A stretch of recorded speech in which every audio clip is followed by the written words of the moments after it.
पत्रकार या पत्रकार, वही पत्रकार भ्रष्ट IAS ऑफिसर का पोल खोलता है, लेकिन उसके पीछे कुछ नहीं, बस एक कैमरामैन।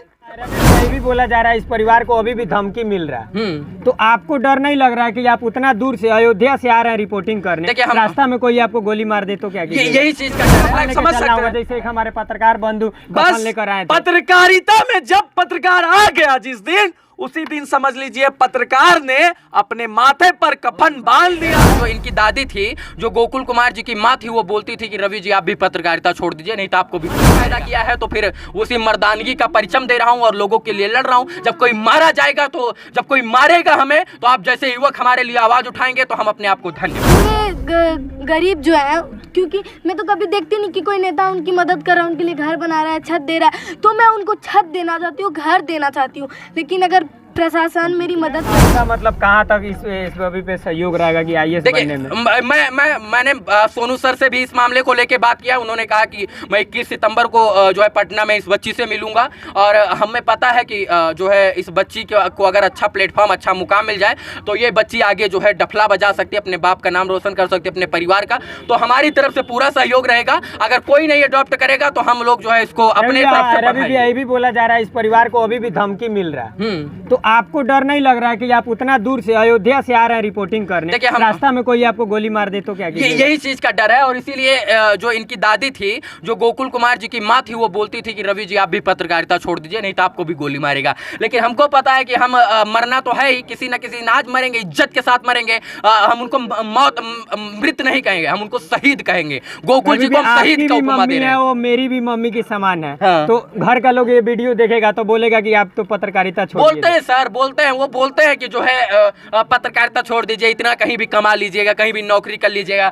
लेकिन जब भगवान ने मर्द के रूप में मर्द पैदा किया है, तो फिर उसी मर्दानगी का परिचय दे रहा हूँ और लोगों के लिए लड़ रहा हूँ। जब कोई मारा जाएगा, तो जब कोई मारेगा हमें, तो आप जैसे युवक हमारे लिए आवाज उठाएंगे तो हम अपने आप को धन्य मानेंगे। और सब पत्रकार लोग के लिए क्या कहिएगा जो अभी बैठे हैं, आ नहीं रहे हैं? बस मैं इतना कहना चाहता हूँ, हाथ जोड़कर मीडिया के तमाम उन बंधुओं से जो पटना में है, अगर आप नहीं आ सकते हैं तो वहीं से एक खबर बनाइए। अगर आप सक्षम है तो आकर यहाँ पर इनकी व्यवस्था दिखाइए। और अगर आप अपने ही कौम के लोगों की आवाज नहीं बन पाइएगा, आप अपने ही कौम के लोगों की आवाज नहीं बन पाइएगा और अपने काम के लिए आवाज नहीं उठा पाइएगा, तो एक दिन ऐसा भी दिन आएगा कि आप भी मारा जाइएगा, हम भी मारा जाएंगे। क्या गिरफ्तारी हुआ है कि नहीं अभी किसी का? 4 लोगों की गिरफ्तारी हुई, 3 पहले और कल 1 लोगों की हुई है।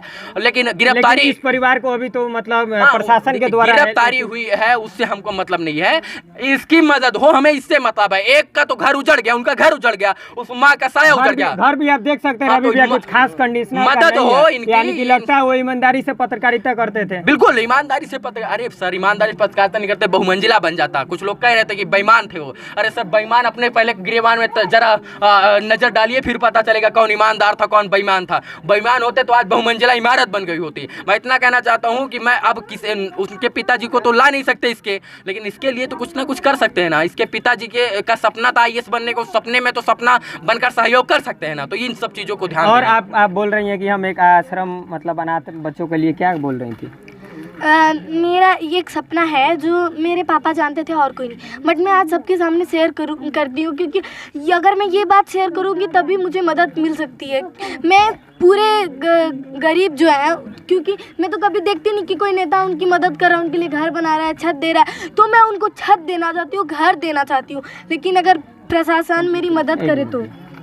और भैया रवि भी आपसे एक और सवाल हम करना चाहेंगे।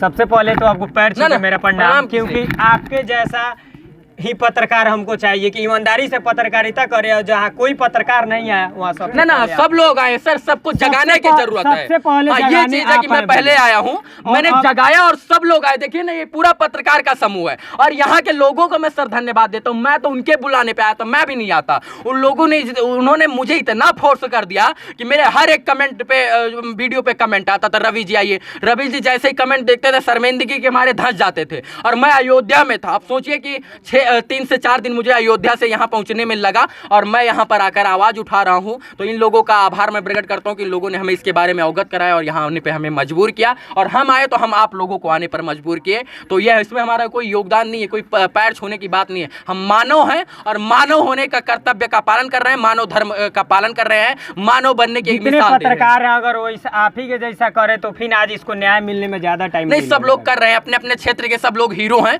बस ये है कि कुछ लोगों को कोई ज्यादा देखता है, किसी किसी को कम आरती देखता है। और छोटू का मैटर अभी भी घस घस के चला रहा है लोग। जिस दिन आप आरती के पास गए थे और एक ही कड़वा सवाल पे आरती शांत हो गई। हाँ, ये चीज आपको पता है ना। देखिए पत्रकार भावनाओं में बह जाता है सर। देखिए पत्रकार के अंदर दिल होता है। जब वो आरती का चेहरा और छोटू के बाप का चेहरा देखता था तो जानबूझकर सवाल नहीं पूछ पाता था, क्योंकि उसके अंदर भी भावना और संवेदना है। लेकिन जब मैं माइक पकड़ता हूं तो मैं भावना और संवेदनाओं को त्याग देता हूं, मैं भावनाओं से दूर ऊपर उठ चला जाता हूं। और मैंने जब अपनी भावना और संवेदनाओं को त्यागा तो मैंने कटु सवाल पूछा, जिसकी वजह से आरती ने जवाब नहीं दिया तो उसकी पोल खुल गई और उसी दिन से वो मामला शांत हो गया। आपको भी ये बात पता है।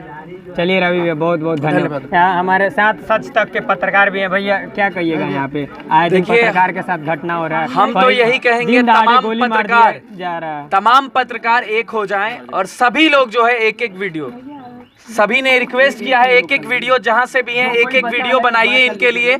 और जहां भी हैं आप, मैं मानता हूं कि आप इस क्षेत्र में नहीं आना चाह रहे हैं, जो भी कारण हो, लेकिन एक वीडियो आप जहां से भी हैं वहीं से बनाइए ना जी। बदलाव होगा, क्यों नहीं होगा। तमाम नेता आएगा यहाँ, आखिर क्यों नहीं आएगा। तमाम लोग नेता बनाता है। यही बिहार का लोग जो है ना, सुशासन बाबू को कुर्सी पे बैठाया है। यही बिहार का लोग जो है 24 और 25 में दोनों सुशासन बाबू को दिखा देगा। अमृत महोत्सव मनाया जाता है और पत्रकार के लिए कोई सिक्योरिटी कोई मतलब वैसा नहीं निकाला जाता है। फ्रीडम ऑफ लाइफ जो है, सिक्योरिटी ऑफ लाइफ की बात करूं मैं, सभी को जीने का हक है, अधिकार है। ये भारत का संविधान में हर एक नागरिक को जीने का अधिकार है। किसी को भी मारना उचित नहीं है। मैं आपको बता दूं, उसी तरीके से पत्रकार का भी जो है सिक्योरिटी ऑफ लाइफ, आप जानते हैं ना, आईएएस ऑफिसर आईएएस बनता है, उतना बड़ा मेहनत का काम करता है, उसके बाद उसको भी सिक्योरिटी ऑफ लाइफ, आगे पीछे स्क्वाड गार्ड। या पत्रकार, वही पत्रकार भ्रष्ट आईएएस ऑफिसर का पोल खोलता है, लेकिन उसके पीछे कुछ नहीं, बस एक कैमरामैन। अब हम सिक्योरिटी ऑफ लाइफ समझ सकते हैं। जैसे एक हमारे पत्रकार बंधु बस लेकर आए थे। पत्रकारिता में जब पत्रकार आ गया जिस दिन, उसी दिन समझ लीजिए पत्रकार ने अपने माथे पर कफन बांध लिया है, तभी पत्रकारिता में आया है। बस इस बात को समझना जरूरी है।